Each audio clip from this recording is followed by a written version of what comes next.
It's rough. Try time! It's tough. That's the winner, I'll tell you now! It's Rugby League. I can't speak! Get oxygen tank on! Hello and welcome to the PROBIZ Tryline, the Rugby League podcast for the independents. I'm Rob O'Neill and it's good to have you with us again for this very special edition of the programme. At this stage, I can't guarantee that we will be returning in our weekly format, but this little offering will at least get you in the mood for the excitement and drama to come in Super League 17. The first round of matches are kicking off this weekend, and we've got interviews galore, which you can either listen to as normal as a podcast, or alternatively, you can watch it all in vision. It seems like only yesterday we were at Old Trafford for the 2011 Super League Grand Final. Well, guess what? We're back here again now.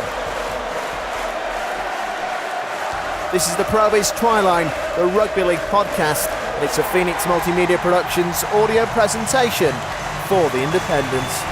This is the PROBIZ Tryline. Well, here we are then at Old Trafford getting ready for the start of the Super League press conference to launch the new season, which is just a few days away. Excitement obviously building amongst the fans, supporters and the media. There's plenty here packed out Old Trafford, waiting to hear the thoughts of Richard Lewis, the chairman of the RFL. We'll also be hearing from a number of the key players who are involved in the action. I'm talking about the coaches, a few new guys as well we'll be chatting to as they look to try and make their mark in the competition. It's going to be an action-packed season and we'll be covering it in the PROBIZ Tryline.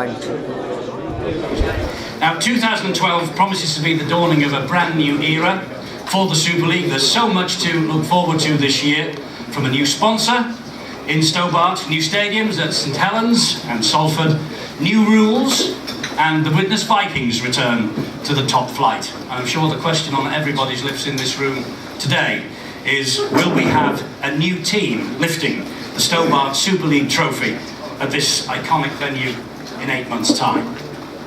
It only seems like yesterday, doesn't it, that Leeds Rhinos captain Kevin Sinfield lifted that trophy to claim the Rhinos' 5th Super League title, making them the most successful club since the competition was established in 1996. The 14 Stobart Super League clubs will hit the campaign trail this weekend for the opening round of the competition, and the Sky Sports cameras will be at Widnes on Friday night for their return to Super League, when they face a new-look Wakefield Trinity Wildcats, and 24 hours later, Salford City Reds will begin life at the superbly appointed City of Salford Stadium when Castleford Tigers, under their new coach Ian Millward, head across the Pennines. Now, it's my job to tell you about one or two progressive changes that the Sky Sports Rugby League team will be getting underway this year. We're going to have a broadcast of a new 1-hour live show each and every Sunday evening called Super League Full Time, where we will feature highlights of all the weekend's Super League action. That's going to go in a regular slot every Sunday night on Sky Sports 1 and Sky Sports 2. It's going to be another summer of stunning 3D on Sky. We'll have matches throughout the year in 3D for our viewers. The first is going to be on March the 30th, Warrington against St Helens, and keep your eyes peeled and your ears open for lots more matches live in HD and 3D throughout the course of the year. And to top our coverage, we're delighted at Sky to welcome the current Wigan and England international Sam Tomkins to the Sky Sports stable. He's committed to the sport, of course, for the next 5 years, and he will be part of the Sky Sports Super League team throughout this season and beyond, covering regular matches and being part of our Super League Supermen series. Well, there are other exciting new changes for 2012 coming along as well. So without further ado, ladies and gentlemen, please welcome to the stage the chairman of the Rugby Football League, who will tell you all about them, Mr. Richard Lewis. Thanks, Eddie, and good afternoon, ladies and gentlemen. It's really good to be here again at Old Trafford at the launch of the new season. A season that promises to be as exciting and unpredictable as ever. And can I particularly welcome Canada Rugby League, who are here with us this afternoon. I can't quite say that it adds an international dimension to proceedings, because we've got Steve Mascord here as well. But Steve, to be honest, you are a bit more of a familiar face. But welcome to you, Steve, but also to Canada Rugby League. Delighted to welcome Stobart as the new title sponsor of the competition. This is a significant partnership for the sport with a nationally recognised brand. We look forward to working with them over the next 3 years in what will be a proactive partnership with one of the most recognised brands in the UK, 98% brand recognition. And when you compare that to BBC 5 Live on the radio that only has 50% brand recognition, I think that really does position Stobart as one of the most recognised brands in the country. In a difficult economic climate, it was very satisfying indeed that we're in a position to turn down other offers for this sought-after property, and which will still leave us plenty of room to deliver very valuable commercial partnerships, which we will be announcing over the next few days and weeks. As you know and have seen, one of the things that will be happening is to brand some of the Stobart fleet of trucks with club-specific branding. It will mean that the Super League brand and the club brands will be seen on the motorway networks across Britain and Europe. It's really good to have an affinity with an established super brand, FTSE 250 company, and it will bring considerable advantages over the coming months. We believe, and so does Stobart, that Super League is sport as it should be, with many attributes that we all love about Rugby League. Sporting rivalry at its best, intense competition, a vibrant spectacle for the viewers and fans attending matches, brilliant skill and honesty on the field of play, played by what I believe to be some of the toughest, most dedicated athletes on the planet. The Super League family welcomes Widnes Vikings return to the elite. They deserve their place in the competition, having successfully come through the licensing process. As well as being Super League's latest club, they are also the first club to lay the iPitch technology at the Stobart Stadium, the first stadium in the country to have this new surface, and I'm sure we will see other clubs and sports follow suit in the years to come. The rebrand of London Broncos is a significant step for the club as we seek to raise our profile in the capital, and will give the Broncos a clear identity that will enable the sport to prosper, especially with the recruitment of a strong squad in 2012. We look forward to welcoming two new stadiums to Super League, St Helens Langtree Park and Salford City of Salford Stadium. In the last 10 years, we have seen up to 15 renovated or new facilities. I said I wasn't going to mention Warrington's completed ends of their stadium, but that is also another stadium improvement this year. And it really does demonstrate the progress made by all clubs to improve facilities for their supporters. New rule changes will come into force this season, which will speed up the game and continue to make it an attractive proposition for television viewers and general fans of the sport. The key changes are a player coming into contact with a corner flag in the act of scoring a try will not now be deemed to be in touch, and a reduction in the number of interchanges from 12 to 10. It puts more emphasis on stamina and gives players increased opportunities to apply their skills. We are very pleased indeed that Sky Sports will continue to support the game at the highest level. It's the first year of the new 5-year agreement. Our partnership with Sky Sports continues to thrive, and at the end of this new agreement, we'll see the partnership come of age with a 21-year association. And I see today that cricket have described their new agreement as astounding, given the current economic climate. Well, all I can say is that on that basis, I really am struggling to come up with an adjective that adequately describes how good our new TV agreements are. The appeal of Rugby League as a television spectacle shows no signs of diminishing. Viewing figures on Sky Sports for Super League matches in 2011 were excellent. We are now the most watched domestic league outside of football on their platform, and the fourth most popular televised sport in Britain, with in excess of 23 million viewers last year. Sky Sports will continue to push the boundaries this year, and I am delighted to be announcing that they will be extending their coverage with the introduction of live Monday night fixtures, beginning with the Leeds Rhinos versus St Helens on Monday, May the 21st. In all, Sky will televise 10 matches on a Monday evening between May and August, with 12 Super League teams featuring. Sky have had great success in driving excellent viewing figures for their Monday night sports coverage, especially Premier League football, and it is positive that they want to showcase the Super League in what sports broadcasters regard as one of the most desirable spots across the globe, as we have seen with the NFL in the USA and the NRL in Australia. We continue to work with the national media in terms of developing our market share of coverage. We have seen when national newspapers cover the sport in the right way that circulation increases, which is significant when the newspaper industry are seeing circulation figures fall across the board. And we are also leading the fight against the proposed cuts to BBC local radio. And we have spoken to our counterparts in the other big five sports who are supportive of our efforts. We have to be aware that proposed cuts to BBC local radio will have serious ramifications and consequences for the sport. 2012 will see us work hard with the relevant parties at the BBC to make sure that if cuts are to be made, they have minimal impact on the output of the sports coverage at local and regional level. We saw a record number of young club-trained players featured in Super League last season. A total of 101 players aged 21 or under featured in Rugby League's elite competition. All but 2 of the 101 youngsters were British born. The average number of under-21s in each club's 17-man squad was almost 3. That's a 30% increase year on year.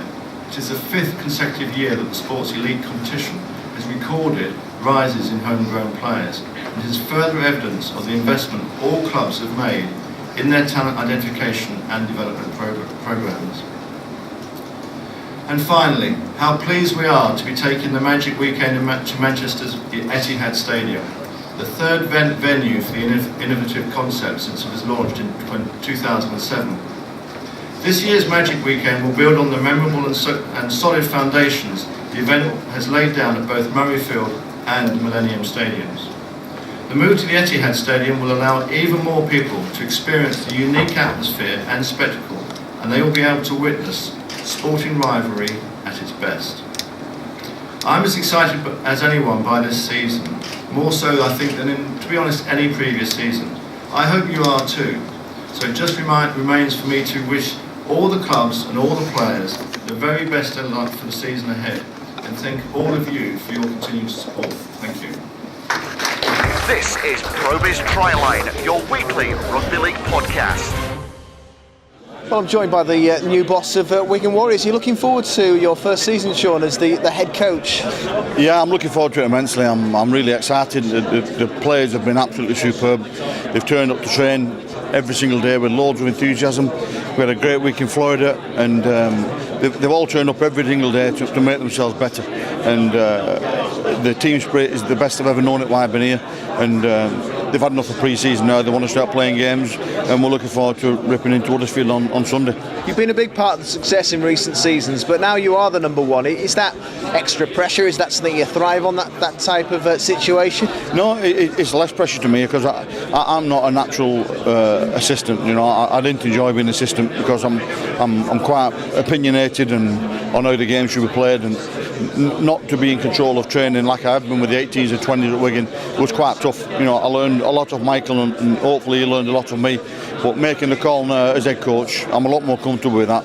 And you know, it's great turning up to training and doing everything what I want in training, along with Yeston and Paul Deacon.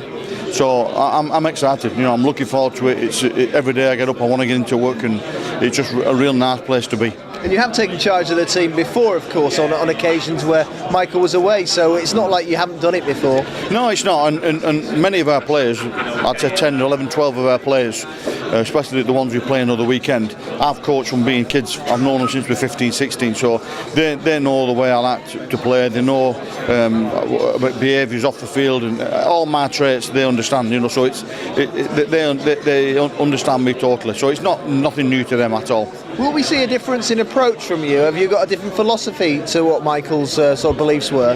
Yeah, Michael was very safe to us, and I like to play. You know, I firmly believe we missed opportunities last year where we should have played, and we've done a lot more skill with this pre-season than what we have done in previous pre-seasons, and that was a thought process. Michael wouldn't risk them players, you know, because they thought that there's a chance of balls going down, and I'm not that way. You know, I feel if you put enough skill work into the players, then you can exploit them opportunities, and that's what I've done. It's up to the players now to make sure that they kill them players when they get the chance. Do you think the Wigan public as well, that they demand a certain style and they want the ball thrown around and they want the entertainment factor as well? Yeah, I mean, we won't be throwing the ball around. They'll all be real killer players, I hope. That's the plan, but the expectation of the Wigan fans is immense, and I love that. You know, I've got a chairman and owner, Neil Lennigan, who wants the best. He wants to win trophies, and I'm glad, because I wouldn't have come here unless it was the way. I don't want to go to a club where there's no expectation to win trophies and games. You know, I want to be put under pressure, because I put the players under pressure. Yeah, it's very much a club where you win one title and then already the thoughts are turning to the next season and doing it again. Well, nobody does that more than myself. I put pressure on myself. I don't want to win 1 or 2. I want to win 3, and so does every other Super League coach. They all, you ask any of them here, you know, and I want to make sure our players realistically can do that, and that's up to me, and the coaches have to make sure they get all the information they can to win every single game. Because last season Wigan didn't end up being the top dogs, because Leeds emerged and surprised everyone by winning the grand final. Is that something that you kind of, I suppose, shows that the competition's not just about 1 or 2 teams, it's right the way down to all of the qualifiers for the playoffs? Yeah, I fully agree with that. The first year Michael come over, you know, we won quite a few games quite easily. Last year it was a lot more competitive, and I see this year being even more competitive, because everybody's doing the same amount of skills, running the same lines, the same amount in the gym, and all those Super League coaches are just trying to find that just extra 1% what nobody else is doing, and that's what I've been doing. You know, I took my team to Florida, I've changed a few things in training, and I'm just trying to do something a bit different, which gives us that edge to win games. What about the personnel this season? A few changes on it. Just outline sort of some of your thinking there. Yeah, well, I signed a couple of players from Crusaders when they went under, Ben Flower and Gil Dudson. They were recommended by Yestin, my assistant, and they've been absolutely superb. You know, they've really acquitted themselves well. But I did feel that we needed more pressure in our middle unit, our front rowers, because we lost Stuart Fielding, we lost Lee Moss last year, and also Paul Prescott.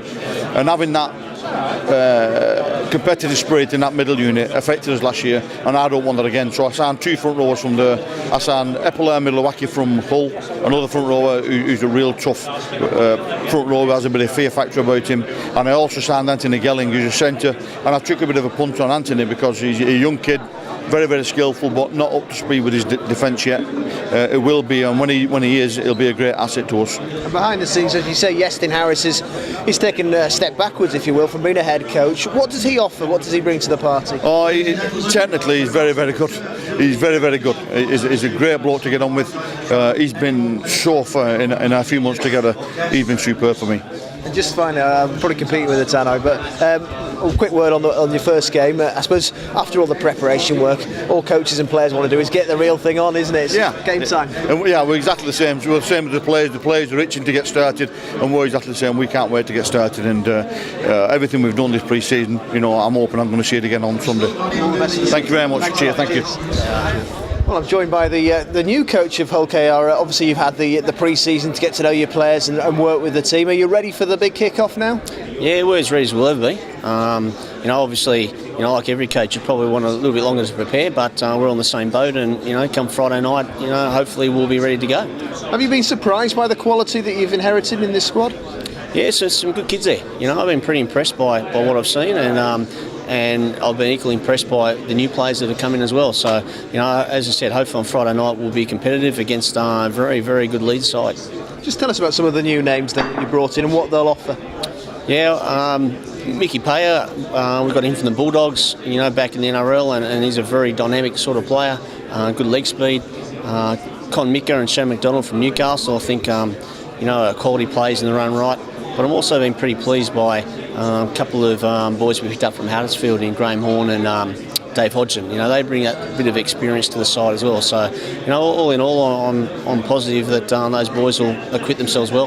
How much had you seen then of Rovers in the past, and in terms of your recruitment, was it quite difficult because I suppose you were relying on video and maybe 1 or 2 people who you knew at the club or you know, obviously coached in England and whatever else? Were you relying on second-hand opinion a lot of the time? Yeah, you're right. A lot of the players had already signed deals there. I was lucky enough to be involved in, you know, a couple of players that I coached back at Newcastle, and Shannon and Con, you know, getting them on board. But I've been pleasantly surprised by how good they've trained and how well they're going. Obviously, Justin Morgan was there quite a while and very successful, really, over the piece, and will be fondly remembered, I'm sure, by the Rovers fans. Is it a tough act to follow someone like Justin Morgan? Yeah, it always is. But I don't believe in following people. I just do what I try and do best, and that's coach the best of my ability, and that's all I can do. Are you looking to, I suppose, is it evolution or revolution in terms of the way the squad's going to go about the business?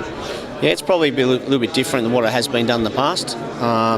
We're brought in a few different systems and structures in place, so I wouldn't call it a revolution, but it's just a few changes in the way that we play. What's the target then? I mean, realistically, are you setting the bar high in terms of what you think this team can set out to achieve?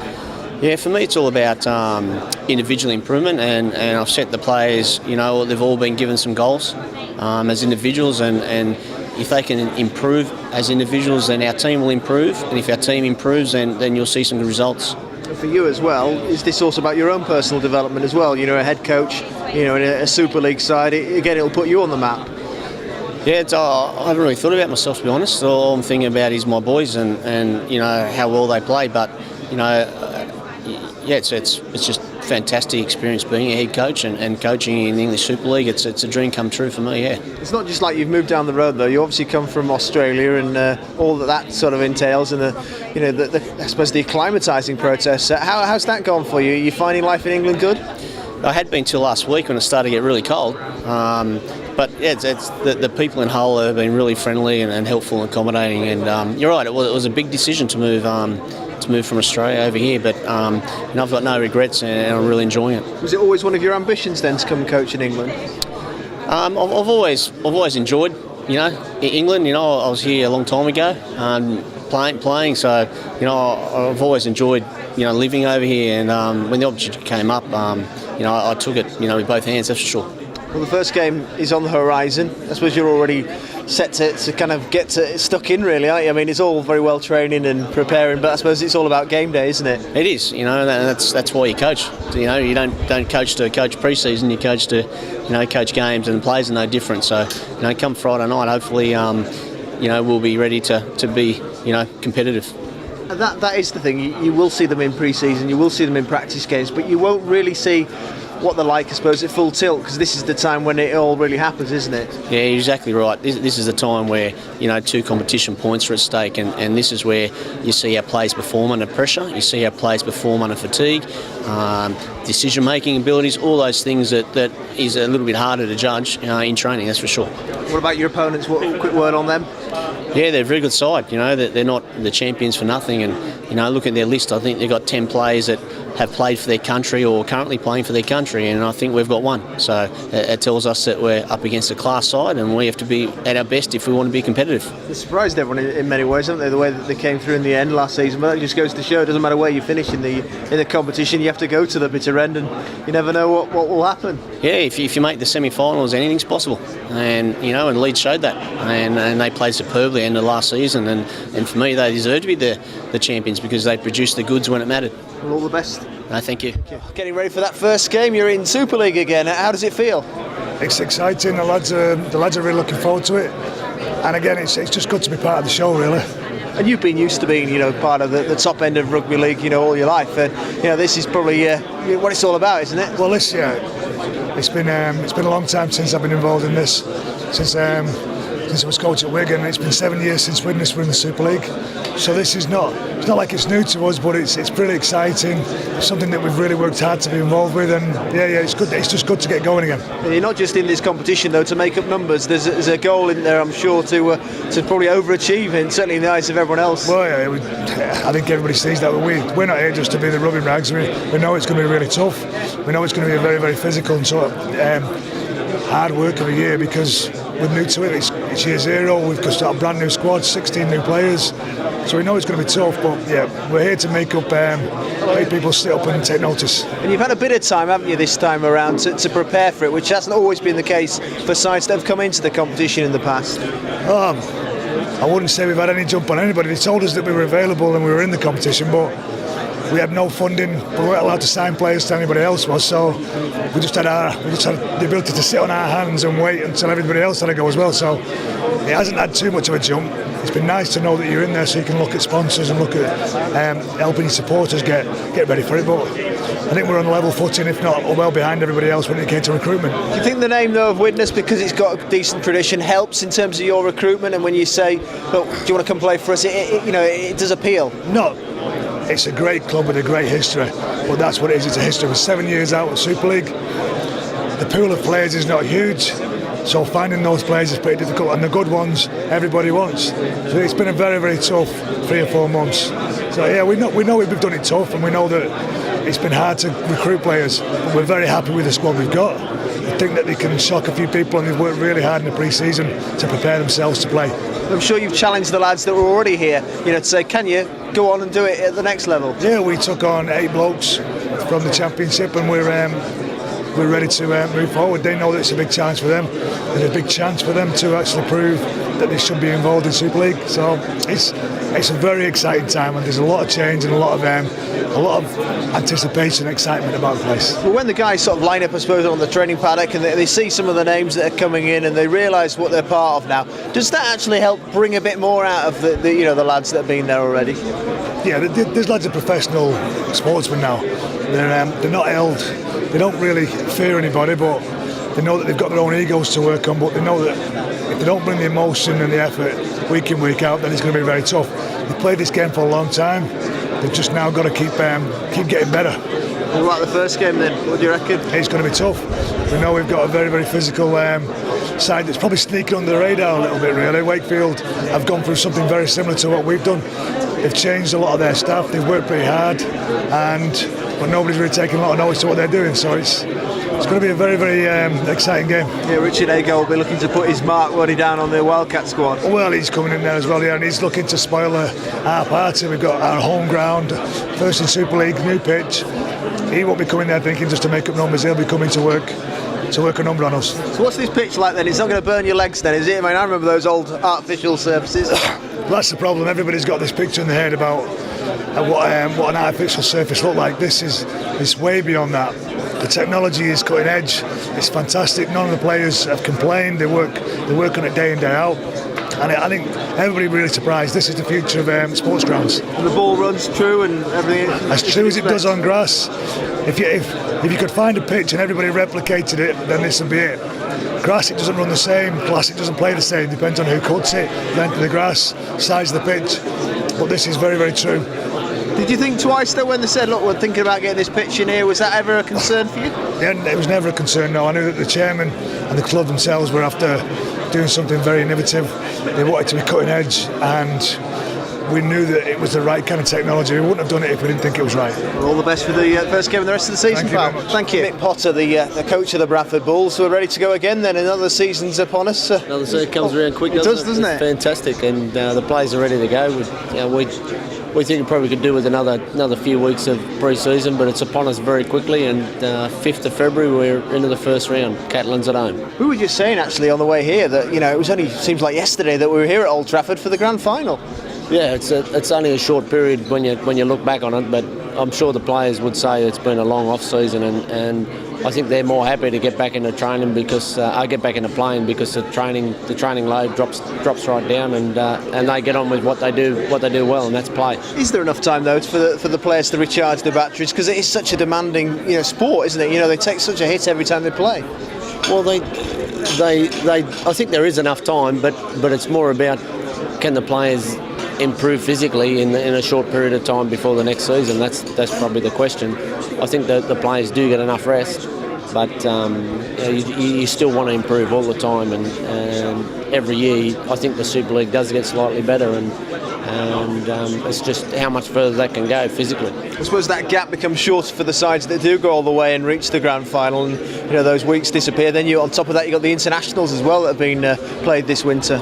Yeah, it's very hard, I think, for those elite athletes right at the top to keep getting better. And although they probably, because they're right at the top of their game and in the best in the country, they probably only need to improve just slightly every year. But but if they had more time, perhaps they could get even better than what they are. So for your team, when the season ends, what happens for the guys? Do they go away? Have they got programs they have to follow, and then do you gradually step it up week by week, month by month?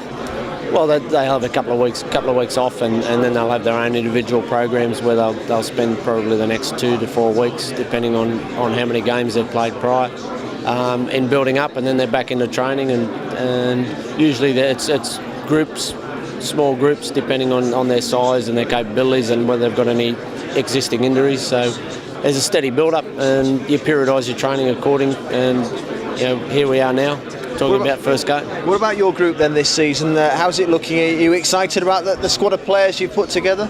I am. I think our squad's better than what it was last year. I think we've got better quality personnel, and I think the players individually have improved, and team-wise I think we're in a better position than what we were this time last year, and that's all we can ask.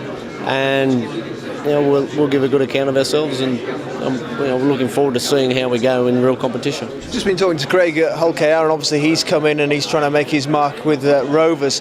You were in a similar position last season. Obviously you came in from St Helens. I don't know how many other players that were brought in last year were your choice, if you will. Is this season more like what you consider your team? I would probably say that. Last year was a year where we were hamstrung by some players who were just clinging on, but everyone knew they weren't going to be there, but you couldn't do anything about it. So this year is more like a team that you would put out if a new coach was coming in. So I'm way more happy than what I was last year with the squad we've got. And I think, given a fair shake with injuries, and that will go well. You think you can, look for a top 8 finish? Is that realistic? You think that the group's good enough to do that? Well, it might as well not be there if we're not looking for a top 8 finish. And I think as well that the fans, they've probably been a bit starved of success, haven't they, in recent years? And when you think about the heights that Bradford, hit, when I first started reporting in the local area on Rugby League, it was all about Bradford. You were the team to catch. Yeah, Bradford, and I think most teams have their time at the top, and they fluctuate. And Bradford's just in a bit of a lull at the moment, and we'll pull out of that. And I think we're in a way better position this year to do that. Are we going to win every game we play this year? That'd be doubtful, but we're going to go in with every intention of winning every game when we start the game. What about some of the players you brought in then? Just tell us a little bit about those individuals and their qualities. Adrian Purtell, big strapping centre. He's can play in the back row if you want. He can play on the wing. He's athletic. He can catch high balls. He's very competent defensively. Keith Lalia. He's a centre that can set his winger up. He's a centre that can beat people, and he's no shrinking bowler. I think he's about 6'4". He's 100 kilos. Luke Gale, pivotal role for us.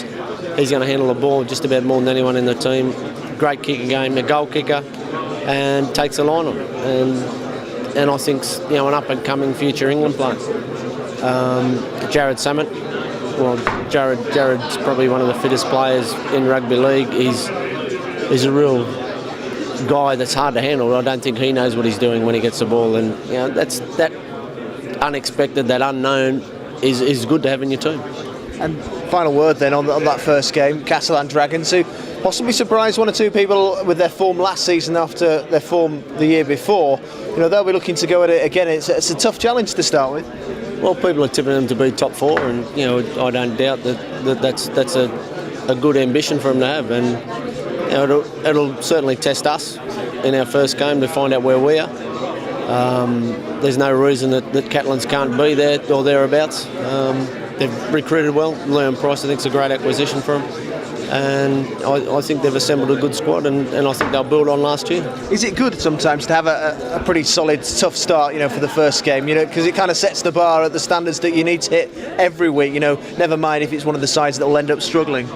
Well, you're never really sure at the start, and there's always those upsets, and there's always those games that go a different way to what you think they're going to go, and it's important to start well, and it's important to get some points on the board before the season gets away from you, because it can become a problem, can't it? It becomes a mental thing when you start losing week after week. Well, it also means that you've got to scramble for points at the end, and we found ourselves in that situation where we were trying to scramble for points, and we just couldn't get there. All right, well, all the best for the season. Thanks, mate. Thanks for talking to us. Cheers. Well, I'm with Ian Millward, the new coach of Castleford Tigers. You ready to go? Everything, all systems go? Yeah, I think we'd like it. Players, coaches, it been a long pre-season, and we're pretty excited about it's now officially finished, and now we officially start preparing for games and looking where we need to improve, and getting the adrenaline rushing on the highs and lows. And obviously back in Super League for you as well. Does it feel good to be part of it all again? Oh, look, I'm a rugby league coach who loves a challenge. I love my job. So, obviously I went back to Australia because I needed to see where I was as a coach and see where the game was and where the coaching was and a lot of things, So, obviously I'm excited about the job I'm about to begin on, and rugby league's a great sport, and I'm very privileged to be part of it. Do you see it as the beginning now, when we're about to get ready for game time, rather than all the pre-season and all that other preparation stuff you've got to do? It does, it's a new focus. It's looking at things that we're trying to put into practice, and we know they're not going to be 100% smooth at the moment, but and looking at blokes, how they're advancing as players out of a pre-season, how they handle the intensity and the highs and lows and the knockbacks mentally and physically, and it's just a new ball game, and hopefully with my experience I can help them through that journey. Have you found it at Castleford? I always find it a very warm club whenever you go down there. Yeah, very, very warm. Rugby league town that loves its rugby league, very passionate. Everyone's passionate there.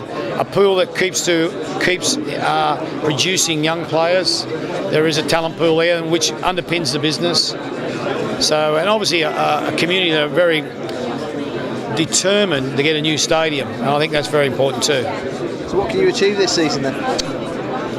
Keep improving young players, keep improving the current players, underpin it with some consistency, and let's see where the journey takes us. Just finally, word on the game then that kicks it all off. What do you reckon? How do you see it going? I don't know. Two teams that are heavily recruited in the off-season. It's be interesting to see which one has the best continuity early. Too hard to call. I'd rather call the Saturday game, Salford and Cass. Are there signings though that excite you, that you brought in, that you think that the fans are going to really take to? Oh, we probably brought it in. Well, actually, we recruited less than any other team, and Super League only recruited 4 players and let 9 go. What we did do was put some of our better young players on longer term contracts, but obviously put Rangi Chase on a 4-year contract, the man of steel. So, as much as we've been inactive in the other part, we've been active in trying to build for the future. So you keep this more important sometimes than who you recruit? Oh, well, especially when they're homegrown, they're English, and they're in your backyard, and other clubs are looking at them. We've got a responsibility there. Brilliant. Well, all the best for it. I'll let you get on. Cheers, mate. Thank you. Almost ready to kick off the big season as far as Hull FC and the rest of the competition's concerned. Are you prepared? Is everything as you'd like it now? Yeah, it is. We'll definitely know more on Sunday afternoon after coming up against the title favourites, I suppose, in Warrington. But no, I'm very comfortable where we are at the moment.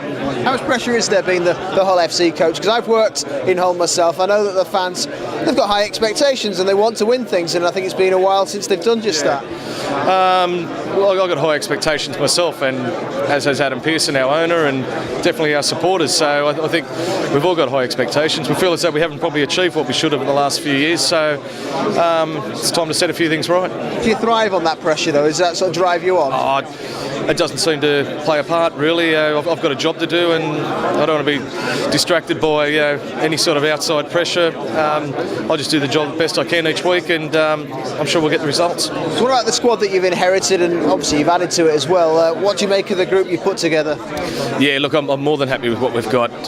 We've got a new spine to the team in Wade McKinnon, Brett Seymour and Aaron Heremiah, along with Danny Houghton and Richard Horn. So it's I'm very comfortable with what we've got. There's a lot of strike there, and there's some good young kids coming through. So I'm quite excited about the depth of the squad too. What have you tried to add to the mix then that you felt perhaps was missing in recent seasons? I don't know what was missing. It's just probably adding just my touch to it. Yeah, my philosophies as a coach, and that different defensive patterns, different attacking structures, and that. So it's been a revamp of the whole club really. There's all new staff, and there's 8, 9, 10 new players. So there's a real new feel to the club. What can the supporters expect from your approach though? Are you a guy that likes to have his teams entertain as well as winning, or is it all about winning at all costs? Yeah, you've got to earn the right to entertain, so we get our defence in order. There's enough talent, enough strike there to score some nice tries. We've already showed that, but we need to get our defence in order and earn the right to play that sort of footy. And for you as well, to test yourself in the Super League competition, is that a challenge? Yeah, it's been a challenge for a long time. It's always been on the horizon, a job over here, and I've finally been able to secure a role, and I'm more than happy to be Hull FC's head coach. I'm loving it. Yeah, I think your name was linked with a few jobs, wasn't it? And I don't know how close you were to going elsewhere, but here you are at Hull. Were you close to going elsewhere? No, I think my name was linked to more jobs than I was aware of. But when this job came up, this is the only one I really wanted, and I was fortunate enough to secure it. Yeah. What about the process in terms of that sort of move? Was it you actively looking to come to Hull and sort of say, look, I'll be keen, or was it them chasing you? Oh, it was probably through Sean McRae, I suppose. He spoke with Adam Pearson, the new owner. He was looking for an Australian coach. Sean, I met Sean once before, but he rattled off a few names, and I think there was an interview process, and away it went from there. And how will it work in terms of the structure of the club? I suppose in many ways it's good having an experienced guy who's he's coached some top clubs already himself. You can use that experience as a fallback to help out. Yeah. Sean's he's relishing his new role too, and we've got boundaries in place that we don't encroach on each other's area. And but he's been a great sounding board for me in a lot of areas. I think he's probably got to that stage where maybe he wants to take a bit of a backseat from the day-to-day grind and allows you to kind of do the coaching and do the sort of hard sort of day-to-day grind. Well, that was part of his role, was to step out of, and that's one of my first questions in the interview was what was Sean's role going to be, and he made it blatantly obvious then that his coaching days were finished, and to his credit, he stayed away from training. It's been good. You see yourself being here long term? Is this kind of a long-term strategy? Yeah. Well, I've got a 3-year contract, and I'm not using it as a springboard to get back to NRL or any of that. I'm really enjoying my time here, and if 3 turns into 5, I'll be more than happy, or 8, 10. We'll just take it as it comes. But the main priority is to make Hull FC a formidable force again. Just finally, a word on the opening round for you. What do you make of your starts? We got Warrington first up, and then Catalan. So it's not ideal, but this time of year everyone's high hopes, so it's good to jump in and test yourself against a couple of the more probably favoured teams. Well, that's what I was going to say. Sometimes it can be a good thing when you play the stronger sides, because that kind of is the standard that you've got to hit week in, week out. Because if you play a side that might end up being at the bottom of the pile, you get a false sort of position, don't you, about what it's all about? Yeah, I know our players are quite excited about playing Warrington, as I am. Yeah, it's a real benchmark game for us. We'll let us know how we are travelling. I know it's only early and we'll be improved by it, but it's great to jump into the deep end. Brilliant, all the best with it. All right, thanks a lot. Much. Appreciate your time. Well, I'm with Roy Simmons, the coach of the St Helens. You ready for the season again then? It just seems like yesterday you were playing that grand final. Yeah, it still hurts a bit, doesn't it? It was just out here, and but what I was impressed with is when I've got back to training, I was worried the boys were going to turn up for pre-season a bit deflated and said, we got beaten in the grand final again, and that's what I was expecting, and they've just turned up with the greatest attitude, and their commitment to the training's been sensational. The team spirit's been really good, and all the things we can measure, they've improved. Their strength's up, their speed's up, so anything we can sort of measure they've improved in. So it's been a great off-season for us, so we've improved in a lot of areas. Was last season's grand final appearance a bit of a surprise and a bonus, really? Did you trying to look at a positive from what was a negative in terms of the result of the day? I suppose if you looked at the start of the season and you said to me, look, at various times during the year we're going to have 12 and 13 players out, and you're going to lose both your halves, and go on with it, and you're going to get to a grand final, you probably would have taken it. But at the end of the day, we did get to a grand final, and in the build up to it, I was confident we could win the game. So at the start of the year, yes, I might have accepted it, but by the end of the year, no, we're in there just like Leeds were. I'm sure Brian thought he could win, and I certainly thought I could win. And at one stage, about 20 minutes ago, I thought we were going to win, but it wasn't to be, and so we're going to get on with this year. You mentioned some of the adversity that you experienced throughout the course of the season, and what you did learn, which I suppose you don't know until you get into that position, is that the young guys could step up and they could play for you. Yeah, well, we didn't have much of a choice there. They had to play. It was a nice surprise, wasn't it? Yeah, of course. You didn't know for certain how they would go. No, but at the end of the day, they had to, because we didn't have anyone else, so they had to play. And you know, you look back now and you think, well, if we didn't get them injuries last year, a lot of these boys might have got 1 or 2 first-grade games. In the end, they end up playing about 20. So the depth now is a little stronger because we've had all them players play some game. The confidence of certainly our halves, you know, in Lee and Johnny, well, they're a trainer now and they're telling blokes where to get and what to do. Well, you know, go back 12 months ago, they weren't doing that. They were just young kids, you know, following others around the park. So all of a sudden they feel like they're a part of the team, and that's important, to feel like you're a part of the team. And there's other young blokes doing the same thing. Tommy Makerson, you know, he come in playing on the wing, you know, the first time a bomb goes up, the doubt's in your head whether you're going to catch it, but, you know, all of a sudden now you've caught 40 or 50 of them and you've crossed the line, scored some tries, you've tackled the big winger that we were playing against. A lot of confidence comes with that. So, you know, a lot of them younger boys are a lot more confident about what they're going to do, but they just, what's important now, they've got to maintain the good training and the consistency that they've shown over the last couple of months of training. If they do that, they'll get their rewards. I suppose the thing about young players and development as well is it is a fine line, because opportunity is really there to be taken when you get it. If you get the opportunity to play in the first team, you've got to grab it with both hands. There'll be players over the years that have gone by the wayside that might look great at junior level but never got that breakthrough. You know, your guys came in there and they seized that opportunity, and like you say, they've felt the confidence and the reap rewards from it. Yeah, over the years I've seen a lot of promising young players be given an opportunity, play a good game or two, and then lose their way a little bit, you know, and start worrying about the limelight and a few other things before worrying about footy. And to the credit of these boys so far, they haven't done that. They've really stayed committed. And I think a lot of that goes down to a lot of really true professionals in our club. You know, there's some senior boys there that are great professionals, have been for a long time now and will continue to be. And the players we recruited this year, our senior players we recruited this year, are all great professionals as well.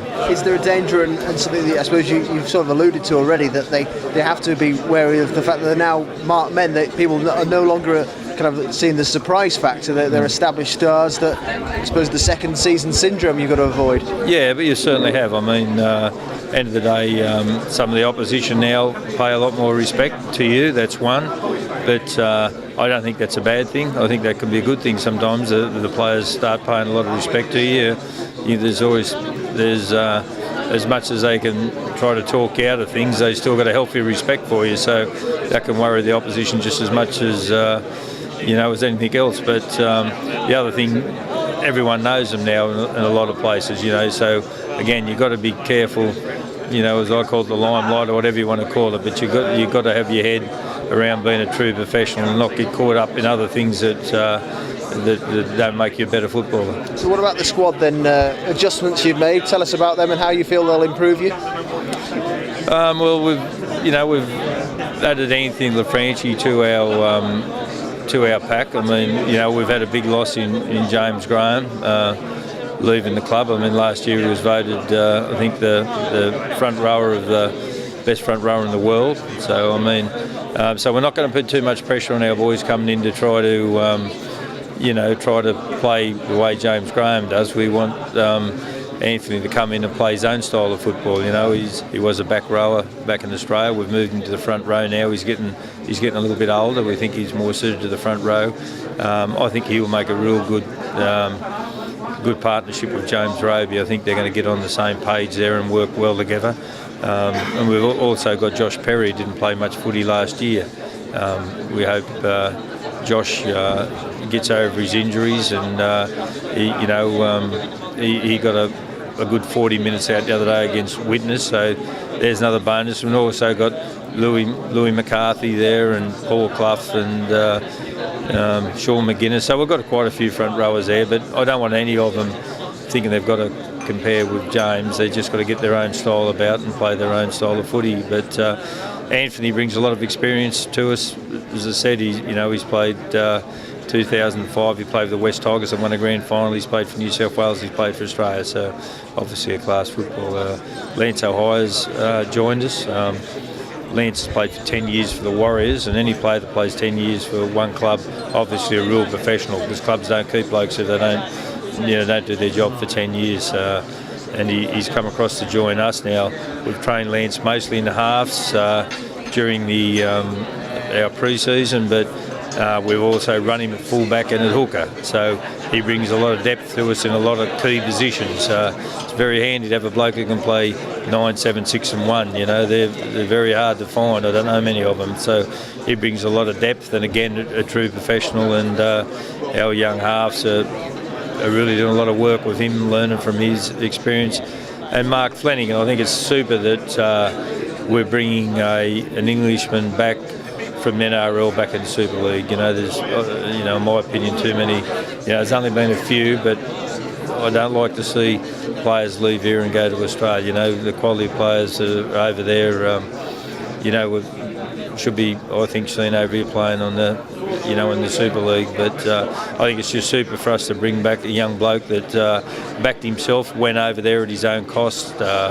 Got his own house over there, signed a small incentive-based contract with West Tigers. I think his first year played 17 or 18 first-grade games, and the second year played 10 or 11, plus some semi-finals in his second year. So, again, exciting young player that we're looking forward to playing with, and again, a true professional. And that's one of the things we really made sure we did when we bought the players. We made sure our players that were coming were true professionals to join in with our other senior members. There's a lot to look forward to, and there's also the new stadium as well, which is another exciting factor about this season.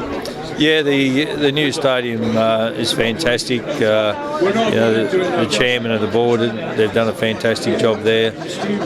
Just walking around the stadium, looking at all the variety of pictures of the old champions that are on the walls and around the concourse and up through the sponsors boxes and all that. The hairs on the back of your neck stand up. You're looking at these blokes who've played 500 or 600 games. They've been recognised at their own town, at their own ground, at a rugby league ground, and I just think it's magic. It just shows the tradition and the history that this club has got, and I think it's good for the young boys to walk around and see certain players up. One of our own still playing, Paul Wellens, he's on the wall, 400 plus games. I mean, surely if you're a young bloke and you're looking up there, you're thinking, God, I want to be a part of that. I want my picture on the wall one day too. So it's been fantastic. The surface is, is unreal, and it could take any amount of water and still play on it. It's fantastic, and the facilities are first class. It all sounds good, but your first game is coming up this weekend, and that's on the road before that opening game, at your new stadium. Are you all ready for it? Is it a case of bring it on?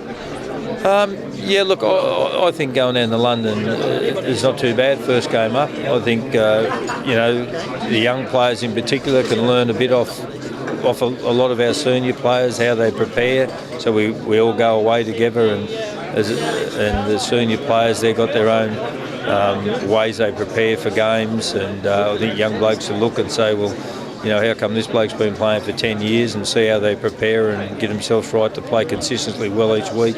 So I think the young blokes are going to learn something for a trip like that. I think the older blokes are going to get to, especially the newer boys that have come into the club, get a chance to go away with the other blokes and mix with them, have team meetings with them, and get up, and even smallest things like having breakfast with each other. But it's a good opportunity to get to meet each other on a bit more on trips away sort of thing. So I'm really looking forward to the trip. And saying that, the Broncos have bought very well in the off season. I'm sure they're going to have a good year, good competition. They've got their experience, brought some experienced players to the club that have been involved in a lot of grand final victories. I think there's about 5 players in the club that have been involved in NRL grand finals, and between them a lot of players that have played for Australia or New South Wales in amongst that as well. So bought well at other things. They're for a start got 2 very good hookers, 2 good halves, both got good kicking games. so they've built up in a lot of areas that they probably needed to build up in. So we're expecting.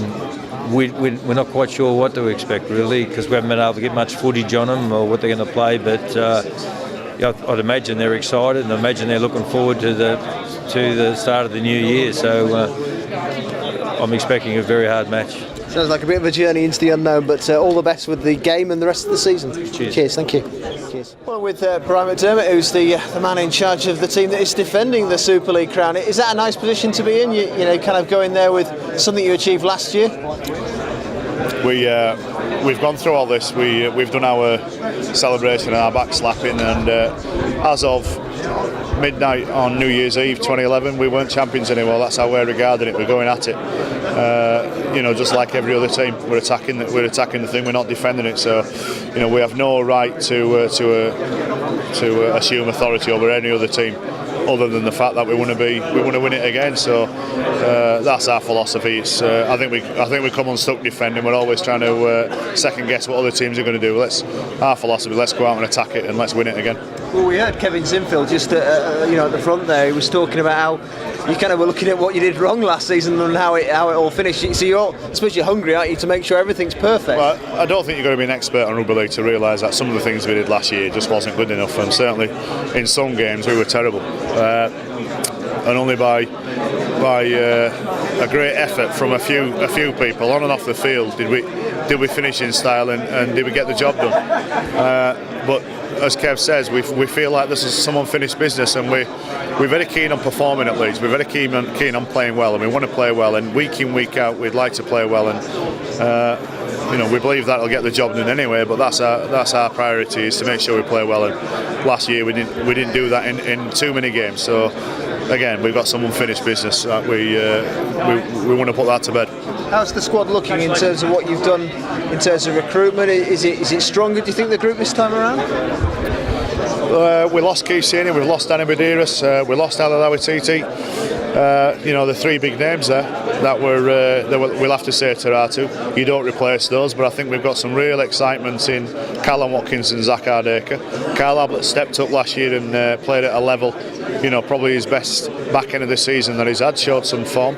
Brett Delaney in the second row, also showed some form in a position that he's not familiar with or hasn't been familiar with for a few years. And those pivots, Maguire, Sinfield were brilliant, and Rob Burrow was, can't be enough said about him. So while we have lost some significant players there, I feel as a squad we've got a lot more, a greater balance in what we do.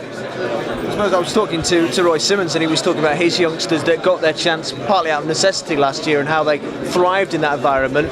They'll be better for that experience. Same with your guys as well, because they're a season wiser, they're a bit more used to what it's all about. Well, even though what Royce did with Saints, I think they went through.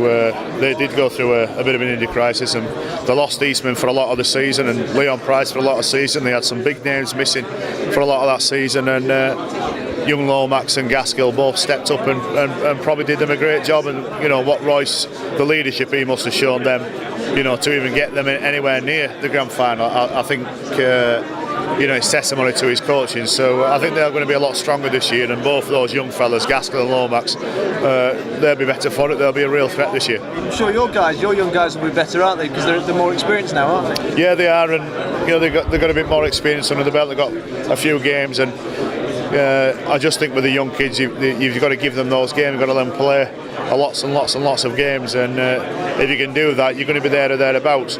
Hopefully, while they're doing those lots and lots of games that they're producing as well. And sometimes the biggest lesson for any young player is how he plays how he reacts to it when he plays poor. So there's a bit in it. It's not just a case, well, he's a good young player, therefore let him go and he'll produce. You've got to take him through the dark times as well, and some of our players had that last year with some of our performances. So we're. Sorry, did you cut the younger players a bit more slack last season because they were new to it? Now is it a case of you're expecting them to produce week in, week out? I couldn't tell you. I'd have to. In general, no. Actually, you don't. If a Jamie Peacock or a Kevin Sinfield were to play poor for a game, history says they're going to get back there. If a young fella plays poor, you're not so worried going to be with the following week. But at the same time, he may have had 3 or 4 belting games before that. So it's you treat each case as it comes. But the philosophy being you want to stick with the young people, you want to coach them and let them play some game times. That's how they learn. Do as many drills in training as you want and see as much footage. They need to play games. You mentioned doing drills in training and practice and all that. You've done all that. Now it's time to bring the real stuff on, isn't it? It's game time. Well, you can't. That's it. You can't. Pre-season's good, and one of the negatives of our competition, which is well noted, is that we have about a pre-season lasts about 2 afternoons and a bright sunny morning. Before you know it, it's come round again. But in fairness, I'm not. These fellas, they don't. As Leeds, as quite a few clubs are the same. Nobody goes on a big eating binge or a big drinking binge, so they'll train the majority of the year round. I can't wait for the season to start. Get into the routine of the week in, week out stuff. It does seem like only yesterday, we're all here for the grand final, Leeds against St Helens, and here you are again doing an interview about the new season. That's it. And let's hope, fingers crossed, if we're fortunate enough and play well enough, we're here again in a few months' time talking about the grand final again. All right, excellent. Have a good finish for you. Thank you very much. This is the PROBIZ Tryline with Phoenix Multimedia Productions and the Independent. That's it, and we're almost ready for the new Super League season, the Stobart Super League season, as it's to be called for the next 3 years. It promises to be an exciting and thrilling campaign. This has been the PROBIZ Tryline, the Rugby League podcast. It's a Phoenix Multimedia Productions audio presentation for the Independent.